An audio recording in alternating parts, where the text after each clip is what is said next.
So hello and welcome to another episode of Stephen's Four Wheels. As you can see today I've come indoors because it's still bitterly cold outside because it's getting towards the end of March now. It's, what time is it, 8:03 at the moment in the morning, and it's only a few degrees outside, so I thought I'm going to stay in today. Be a little bit of a wimp and stay inside where it's nice and warm. So I haven't done a video for a few weeks, mainly because I haven't had much to actually film. The SLK has been at the garage a couple of times when I've been using it for essential journeys, just to keep the engine going, ticking over really, and get the battery and going flat. What else have I been doing in that time? I've been doing lots and lots of this. My desk, my world headquarters, sorry, not my desk, is currently invaded by lots and lots of plants, which my girlfriend's insisting on growing from seeds that are bandy put everywhere, but I don't mind because actually they're doing quite well. We've got some chives and onions and spinach, which is growing quite well. It's a few inches tall now. So that's alright. That seems to be very much like cars gardening, I'm finding out. It takes up a lot of your time and quite a bit of money. So I've been doing that last couple of weeks. It's coming up to the time we need to clear out all the borders and everything and get that all done. What this has to do about cars, I don't know. But that is what I've been doing the last couple of weeks while I haven't been able to get out and about in the car and do bits and pieces that I wanted to do. Probably with the SLK at the moment, it's still sat there. As I said, I've been out a couple of times for essential journeys just to get him ticking over. I'm getting to that point now, probably in April I might start getting it to be cleaned up a little bit, doing a polish, a wax, and that'll be the first one for this year. I have got a machine polisher as well, which I might also look at using. Any other news? The other news probably is I have had my laptop now. I bought a new laptop because I haven't problem with one before because it wouldn't accept footage, as I mentioned in the last video, from any cameras or anything, so I really haven't problem with that. And there's a few other things I haven't problem with, so I've got this new Apple Mac, as you can see. Absolutely love it. I think I've got an iPhone, so what I'm filming on at the moment, and I absolutely love the iPhone. And one that marketing spins was that if you love your iPhone, you love a Mac, and it is very much like an iPhone. So if you are thinking about getting a Mac and you've already got an iPhone, the two work very well together and the two are very similar, so I definitely recommend it. It also means that I can actually do a lot more of my video editing now as well. So hopefully that will be something I'll be able to use in the future, and definitely do some more videos. I'm about to contact some people I want to do some videos with. My whole idea for doing videos going forward is to go out and actually meet people. At the moment that's a little bit tricky under the current restrictions here in the UK. But hopefully once those restrictions start to lift a little bit more, then I'll be able to go out there and actually start meeting people, actually filming their cars and doing some comparison videos. And I've got a few things lined up, and so there's some really exciting content coming up for you. So that's probably my sort of bear with me on that one. I know the videos probably aren't the most exciting videos in the whole world at the moment. But anyway, that's all my sort of news and updates from the last few weeks. I can actually get on to the main part of the video this week.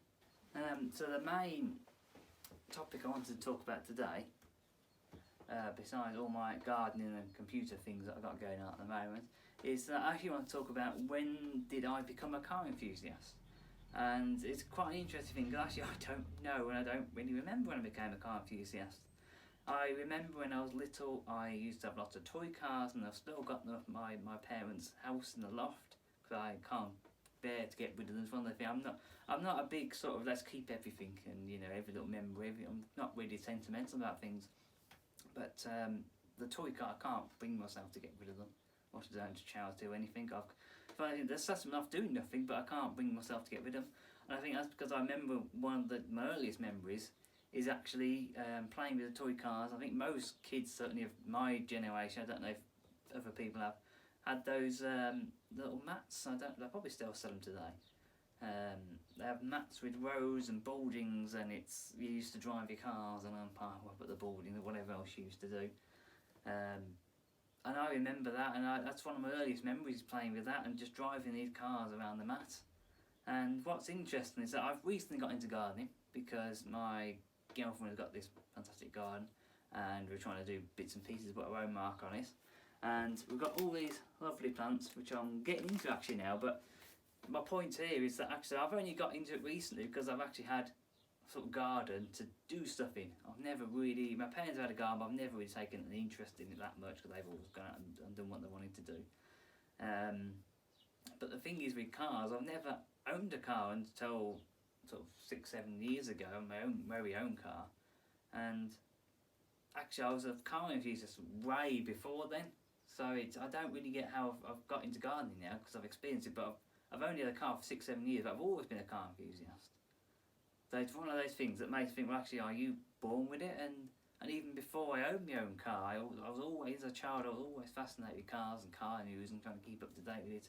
And even before I had a driving licence, even though I couldn't actually drive a car, I was still fascinated by them, and I couldn't wait. And one of the things that I remember as a teenager growing up was when I get 17, I can go and start learning to drive. And it took about 6 months to pass my test, and I absolutely remember that day. I still remember it clear now as it was then. It was just fantastic feeling in passing my test first time. Not that I'm boasting or anything, but I just have that memory, and even though it was probably just over 11 years ago since I passed my test, I still remember it now. And it's just one of those things, but as a car enthusiast, you're always going to remember. Most people pass the test and they sort of think about the freedoms and the independence, and I thought, well, I get to drive a car, my own car now. I'm actually fully legal, I don't have to drive around with some sat next to me with some L plates on the front.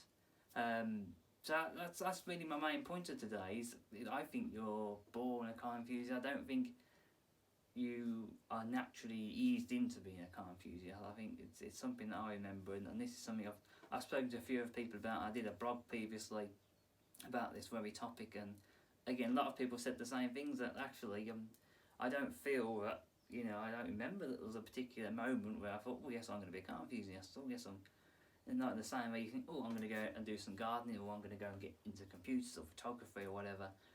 And I actually think people are definitely born with it. That is my main point. I think you're born a car enthusiast. I think you get to choose whether you're a car enthusiast or if you're born.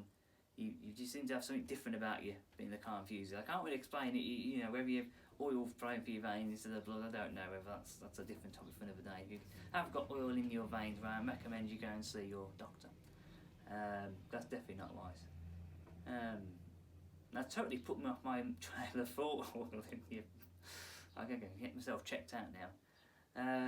So anyway, let me know in the comments if that's the same for you. Do you feel you're born a car enthusiast? Do you remember maybe some of your early memories got you into cars? Was it playing with toy cars or whatever?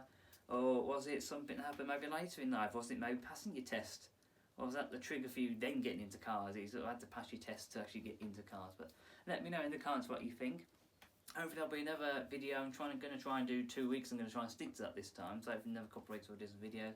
I'm going to keep working and trying to do some bits and pieces towards creating some content. Maybe that'll come out later in spring and summer, which hopefully we'll be doing shows again. So there'll be some great content from there as well. So it is goodbye from me for now. Don't forget to like, comment and subscribe. And don't forget to answer my question this week. When were you born? Were you born a car enthusiast? Were you interested in being a car enthusiast? Or whatever it might be for you.